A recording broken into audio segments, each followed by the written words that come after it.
योगिनी एकादशी का नाम इसलिए पड़ा क्योंकि जो अलकापुरी में कुबेर रहते थे तो उन्होंने भगवान शिव की भक्ति में रहने लगे और उसी समय एक वृक्ष पर जा बैठे तो उसका नाम बिलाक्षी था। इसका हेमा मालिनी की पत्नी बड़ी सुंदर थी, उसका नाम क्या था? बिलाक्षी। जो बिलाक्षी अपने काम बस में आवृत होकर सदा अपनी पत्नी के आसक्त रहता था।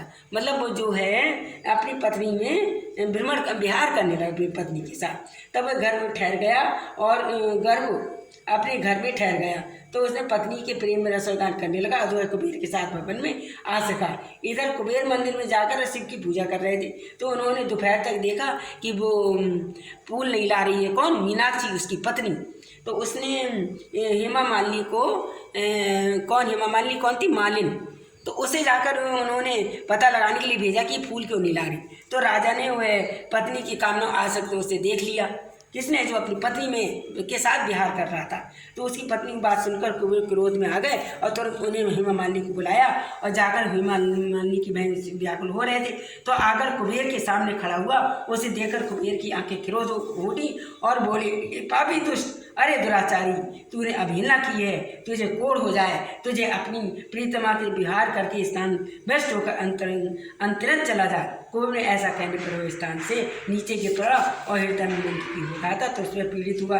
तो शुभ पूजा के प्रताप से उसकी रमण शक्ति लुप्त हो गई और जो उन्होंने पूर्व कर्म के बाद याद रखा तदन इधर उधर वो घूमता हुआ पर्वतों के श्रेष्ठ मेनगिरी के पर्वत पर चला गया और जहाँ उसे तपस्या में पंज मुनि वर मार्कंड जी से दर्शन हुए। तब पाप कर उन्होंने मुनि से के चरणों में प्रणाम किया और कहा, हे मुनिदेव, मैं काप तुम्हें प्रकार इच्छा से बुलाकर कहा कि उन्होंने मुनि ने जो बैठे थे, तुम्हें कोढ़ के रोग ने किसने घेर लिया है?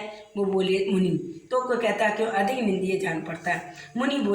मुनि से बोले, कुबेर अनुचर हूँ, मेरा नाम हेमा मालिनी है और मैं प्रतिदिन मानसरोवर के फूल लाकर शिव पूजा की समय कुबेर को दिया करता था। क्या फूल? एक दिन स्त्री ने सहसा मुख से फंस जाने के कारण मुझे समय का कोई ज्ञान नहीं रहा, अभाव नहीं रहा, तो उसे राजा धीराज कुबेर कुपित होकर मुझे शाप दे दिया और तू कोढ़ हो जा।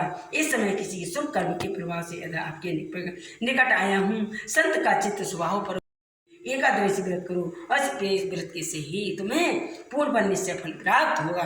तो श्री कृष्ण भगवान ने मोहिनी का रूप धरकर वचन सुनकर हेमा मालिनी को उनके चरणों में गिर पड़ा और दंडवत प्रणाम किया, उनसे माफी मांगी और उपदेश सुनकर कृष्ण का व्रत का अनुष्ठान पूरा किया। इसलिए मोहना एकादशी मनाई जाती।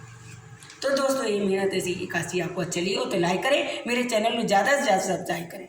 दोस्तों, कल आपको और अच्छी कथा सुनाएं। बोलो राधा कृष्ण।